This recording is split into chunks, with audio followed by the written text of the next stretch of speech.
was actually fascinated by one story about what it takes to be an entrepreneur. And like many people, you have your first entrepreneurial story.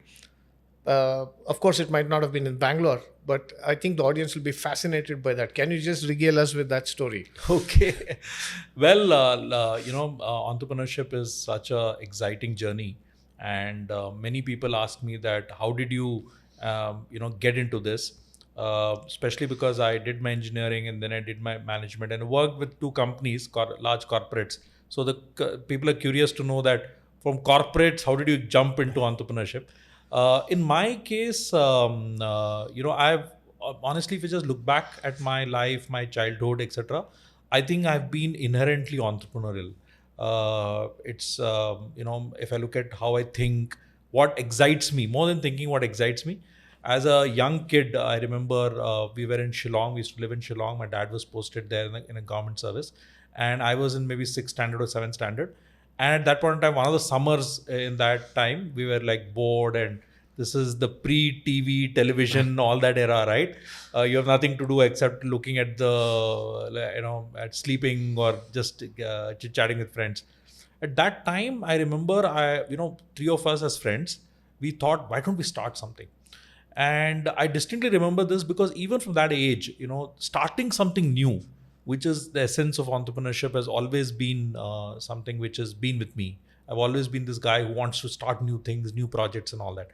So we the three figured out that we want to start something new. We brainstormed on multiple ideas, and then we said that we'll start a circulating library. Okay. Why? Because we had comics, right? We had storybooks with us, Amar Chitrakatha and Tintin and all those, right? Asterix.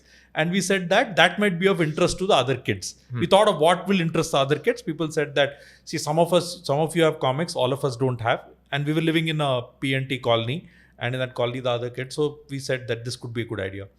So and this is like a proper startup. If I now look back, just young kids, no clue about anything. But if you look at the steps, it was like proper entrepreneurship, right? So first thing is we're thinking who's the audience. We're thinking that all the kids around. Then we're thinking what they will like. So one of the things we thought was comics. Then we figured out how will we get the comics. So now the capital, right? So I had about 15, 20 comics. My friend had about 15, 20. So now that guy says, but those comics are in my house. I will not give it to you. So we said, no, we have to have a common place. So pooling in of capital. So all that. So we figured out, and finally, with a lot of excitement, we had one room in my house, which is a little empty. We figured out we'll start the library there. And two or three of us friends pulled in about 30, 35, 40 comics. And we placed them there with a lot of fanfare. And then we started communicating about this to all the kids, saying that we have started a circulating library, come and use it. Coming out to market also began there. Absolutely. Okay. And I remember first day, nothing happened, nobody came.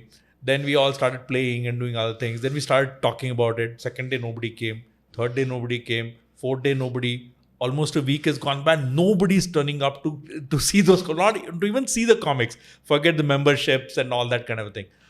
And I remember this time there was one discussion that happened between me and the other friend who had contributed substantial comics. The other friend said, I think at his home also his parents or somebody must be telling, hey, get back the comics. It's in his house, you lose the comics, right? So I remember this whole conversation. He said, see, Murli, this is not working, yeah. This idea is a failure. So idea, failure, look at it, how the whole thing. And he says, and this is way back in 79, 80. Oh, this is in socialist India. Yeah, absolutely, right? And then this guy says that, it's a failure. I don't think it's working. Let's just take back our comics and let's not do anything more. Okay, and I remember that conversation. I said no. And I remember telling him that, no, let's persist for some time. Okay, because maybe 5-6 days, we're not communicated well. Maybe people have not got an idea. Why don't we wait a little more? Why don't we persist a little more? And then he said, okay, another 2-3 days, let's see. And otherwise, I'm taking back and the idea is closed, right? And I remember that evening, there was one of our friends who's not coming to play. And we went to his house, and then we talked to the mother. And the mother said, yeah, he'll not come to play another 1 week because he's got jaundice and all that. So I remember I said, Auntie, we have a comics library. If you want, he can be entertained. And that lady was surprised. She said, really? You have a comics library? Okay, can I borrow from there? Okay, I'll come. And then next day she turned up. And that was like our first customer visit. And I remember this tall lady, okay, and there were Sindhis, so tall, fair-looking Sindhi lady, and she's walked in, and all three of us kids roaming around her, and fully excited. And I've told my mom, "Hey, auntie is coming," and all that. She's surprised. Why is auntie coming to our house for this? And then she went around, and I still very distinctly remember, with a lot of clarity, that she went around the whole library room. She saw each comic, and she's turning the pages and looking at it. And we're all next to her, excited, telling her, "Auntie, take this, auntie, take this," that kind of a thing, you know. And then she picked up 2-3 comics, and then she said, "So what do I do now? Should I take it or pay you something?" I said, "Auntie, you have to pay us. You have to subscribe." And we had put some like 1 rupee for as membership fee, and we had said some 10 paise per comic or something. And when we told her the rate, she was actually very surprised. She was very surprised that we'd even thought of those things. Okay. And then she took the comics, and I think she came once or twice more, and we had 1 or 2 more customers come in, and it was a very small colony. But I remember this incident, Shashank, very much. And if you look at the elements in the story, okay, all the elements of a typical startup are there, right? You know, of ideating, struggling to grow, persisting with the idea, convincing your founders to persist, and then Opportunistic success. marketing as well. Absolutely, absolutely. So this was my first experience, and this has remained with me. And if I look back, many more things in college, etc., I've always started new projects. So really an entrepreneurial in that way.